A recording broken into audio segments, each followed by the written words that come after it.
ನಮಸ್ತೆ, ನಾನು ನಿಮ್ಮ ನೆಚ್ಚಿನ ಶ್ವಾಸಕೋಶ ತಜ್ಞ ಡಾಕ್ಟರ್ ಗಣೇಶ್ ಪ್ರತಾಪ್. ಇಂದಿನ ಸಂಚಿಕೆಯಲ್ಲಿ ಎಲ್ಲೆಡೆ ಡಿಸ್ಕಷನ್ ಆಗ್ತಿರುವ ಒಂದು ಇಂಪಾರ್ಟೆಂಟ್ ವೈರಸ್ ಏನಂತಂದ್ರೆ HMP virus.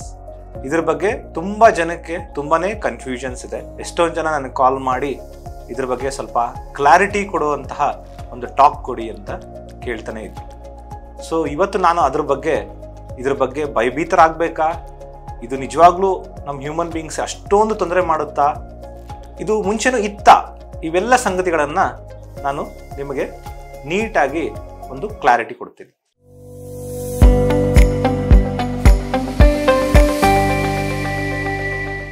So HMP virus ಅಂತಂದ್ರೆ ಹ್ಯೂಮನ್ ಮೆಟಾ ನ್ಯೂಮೋ ವೈರಸ್, ಇದ್ರದ ಅಬ್ರಿವೇಷನ್ ಇದು.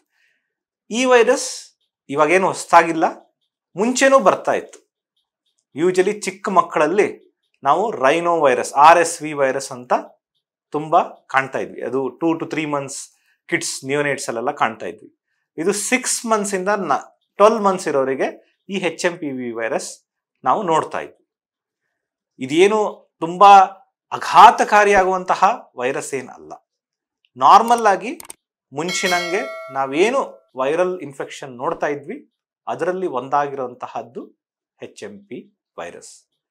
ಇದರ ಬಗ್ಗೆ ಹೇಳಬೇಕು ಅಂತಂತಂದ್ರೆ ಇದು ಜಾಸ್ತಿ ಚಿಕ್ಕ ಮಕ್ಕಳಿಗೆ ಅಥವಾ ವಯೋವೃದ್ಧರಿಗೆ ಅಥವಾ ಇಮ್ಯುನಿಟಿ ಕಾಂಪ್ರಮೈಸ್ ಆಗಿರೋರಿಗೆ, ಅಂದ್ರೆ ಡಯಾಬಿಟೀಸ್, ಹೈಪರ್ಟೆನ್ಷನ್ ಅಥವಾ CKD ಅಥವಾ ಈ ಇಮ್ಯುನೋಸಪ್ರೆಸೆಂಟ್ಸ್ ಮೇಲೆ, ರಿಮ್ಯಾಟೈಡ್ ಡಿಸೀಸ್ ಇರೋರು ಇಮ್ಯುನೋಮಾಡ್ಯುಲೇಟೆಡ್ ಡ್ರಗ್ಸ್, ಅಥವಾ ಕ್ಯಾನ್ಸರ್ ಇರೋರು ಕ್ಯಾನ್ಸರ್ ಡ್ರಗ್ಸ್ ಮೇಲೆ ಇರೋರಿಗೆ, ಅಥವಾ ಸ್ಟಿರಾಯ್ಡ್ ಟ್ರೀಟ್ಮೆಂಟ್ ಇರೋರಿಗೆ, ಇಂಥವರಿಗೆ ಸ್ವಲ್ಪ ಜಾಸ್ತಿ ಇನ್ಫೆಕ್ಷನ್ ಆಗೋ ಚಾನ್ಸಸ್ ಇರುತ್ತೆ.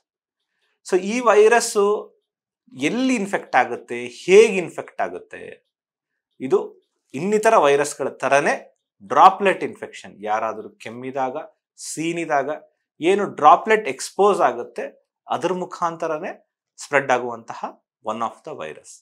ಇದು ತುಂಬಾ ಡೇಂಜರಸ್ ವೈರಸ್ಸಾ, ಇದು ಬಂದ್ಬಿಟ್ರೆ ನಾವು ಸತ್ತೇ ಹೋಗ್ತೀವಾ, ಎಷ್ಟು ಪ್ರಿಕಾಷನ್ ತಗೋಬೇಕು, ಇದು ತುಂಬಾ ಜನರಿಗಿರುವಂತಹ ಒಂದು ಕ್ವಶನ್.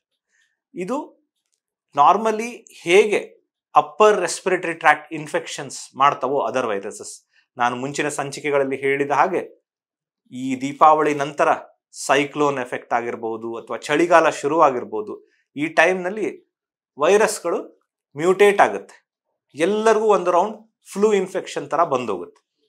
ಸೊ ಅದೇ ರೀತಿ ಅದರಲ್ಲಿ ಬೇರೆ ವೈರಸ್ಗಳು ಬರೋ ತರ HMP ವೈರಸ್ ಒಂದು ಇದೇ ತರ ಬಂದು ಫ್ಲೂ ತರ ಕೆಮ್ಮು, ನೆಗಡಿ ಅಥವಾ ಗಂಟಲು ನೋವು, ಗಂಟಲ ಕಿಚ್ ಅನ್ನೋದು, ಕೆಲವು ಜನಕ್ಕೆ ಇದು ಕೆಳಗಡೆ ಹೋದಾಗ ವೀಸಿಂಗ್ ಬರ್ಬೋದು. ಇಷ್ಟೇ ಸಿಂಪ್ಟಮ್ಸ್ ಇರೋದಿಲ್ಲ, ಇದಕ್ಕಿಂತ ಜಾಸ್ತಿ ಸಿಂಪ್ಟಮ್ಸ್ ಏನು ಬರೋದಿಲ್ಲ. ಬಂದರೂ ಫೀವರ್ ಒಂದು ಬರ್ಬೋದು. ಬಟ್ ಈ ವೈರಸ್ಸಿಗೆ ಅಡ್ಮಿಟ್ ಆಗೋ ಅಷ್ಟು ಸೀರಿಯಸ್ ಆಗೋದು ಪ್ರಮಾಣ ತುಂಬಾ ಕಡಿಮೆನೆ. ನಾವು ನಾನು ಲೈವ್ ಹೇಳಬೇಕು ಅಂತಂತಂದ್ರೆ, ನಾವೇನು ಡೈಲಿ ಕಾಫ್ ಎಕ್ಸ್ಪರ್ಟ್ಸ್ ಆಗಿ ಡೈಲಿ ಕೆಮ್ಮಿನ ಪೇಷಂಟ್ಸನ್ನೇ ನೋಡ್ತೀವಿ, ಇಲ್ಲಿಯ ತನಕ ನಾವೇನು ಅಷ್ಟೊಂದು ತೀವ್ರವಾಗಿ ಬಂದುವಂತ ಪೇಷಂಟ್ ನೋಡಿಲ್ಲ. ದಿನನಿತ್ಯ ನಾವು ನೂರಾರು ವೈರಲ್ ಇನ್ಫೆಕ್ಷನ್ ಇಂದ ಬರೋ ಪೇಷಂಟ್ ನೋಡ್ತಿರ್ತೀವಿ. ಅದಕ್ಕೆ ಯಾರು ನಾವು ಅಷ್ಟೊಂದು ತೀವ್ರವಾಗಿ ಇದೇ ವೈರಾಣುನ ಇನ್ನೊಂದು ವೈರಾಣುನ ಅಂತ ಹೇಳಿ ಚೆಕ್ ಮಾಡಕ್ ಹೋಗೋದಿಲ್ಲ. ಯಾಕಂದ್ರೆ ನಮಗ್ ಗೊತ್ತಿರೋ ಹಾಗೆ, ಬುಕ್ಸಲ್ಲಿ ಕೊಟ್ಟಿರೋ ಹಾಗೆ ಎಲ್ಲಾ ರೆಸ್ಪಿರೇಟರಿ ವೈರಸ್ಸಿಗೂ ಅದೇ ಟ್ರೀಟ್ಮೆಂಟ್ ಇರುತ್ತೆ. It will be more of symptomatic treatment ಅಂತ ಹೇಳಕ್ ಇಷ್ಟಪಡ್ತೀನಿ. ನಾವೇನು ನಾರ್ಮಲ್ ಆಗಿ ನೆಗಡಿ ಔಷಧಿ, ಕೆಮ್ಮಿನ ಔಷಧಿ ಮತ್ತೆ ಇನ್ಹೇಲ್ಡ್ ಮೆಡಿಸಿನ್ಸ್ ಏನ್ ಕೊಡ್ತಿದ್ವಿ ಅದೇ ರೀತಿ ಇದಕ್ಕೂ ಟ್ರೀಟ್ಮೆಂಟ್ ಇರುತ್ತೆ ಅಷ್ಟೇ.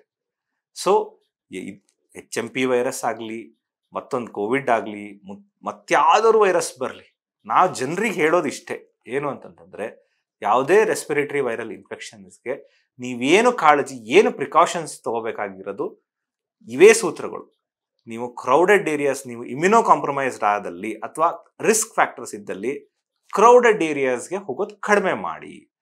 ಏನಾಗುತ್ತೆ, ನಾನು ಕ್ಲಿನಿಕಲ್ ನೋಡಿದ್ದೀನಿ, ವಯೋವೃದ್ಧರು ಬರ್ತಾರೆ, ಅವರು ವಯಸ್ಸಾದ್ಮೇಲೆ ಕಾಶಿ, ರಾಮೇಶ್ವರಂ ಎಲ್ಲ ಕಡೆ ಹೋಗ್ಬೇಕು ಅಂತ ಹೇಳ್ತಾರೆ, ಅಲ್ಲೆಲ್ಲ ಸಿಕ್ಕಾಪಟ್ಟೆ ಕ್ರೌಡ್ ಇರುತ್ತೆ.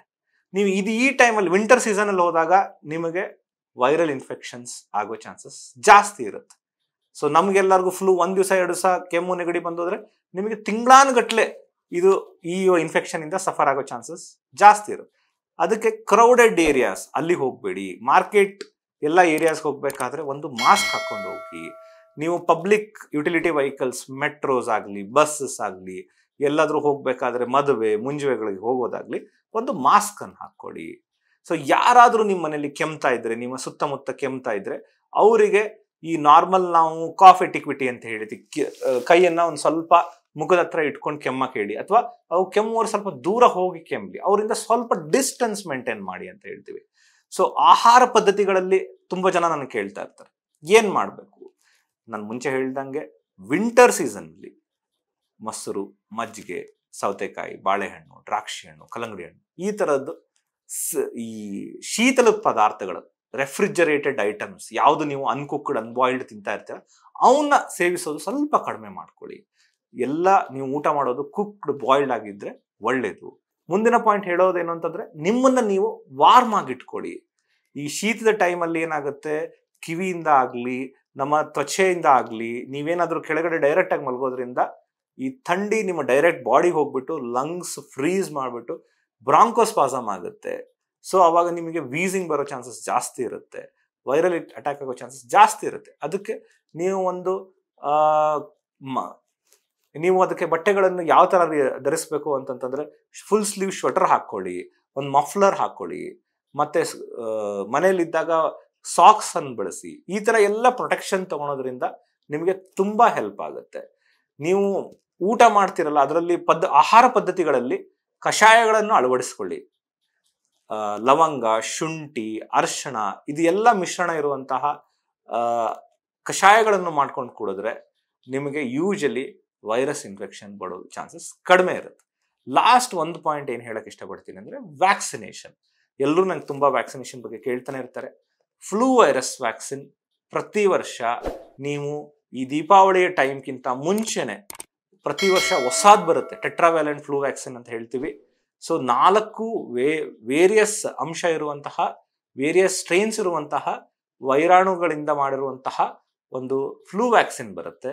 ಅದನ್ನ ನೀವು 3 ರಿಂದ 4 ವರ್ಷ ಎವ್ರಿ ಇಯರ್ ಹಾಕಿಸ್ಕೊಂತ ಹೋದ್ರೆ ನಿಮ್ಮಲ್ಲಿ ಆಂಟಿಬಾಡೀಸ್ ಡೆವಲಪ್ ಆಗಿ ಸಿವಿಯರ್ ಡಿಸೀಸ್ ಆಗುವ ಚಾನ್ಸಸ್ ಕಡಿಮೆ ಆಗುತ್ತೆ.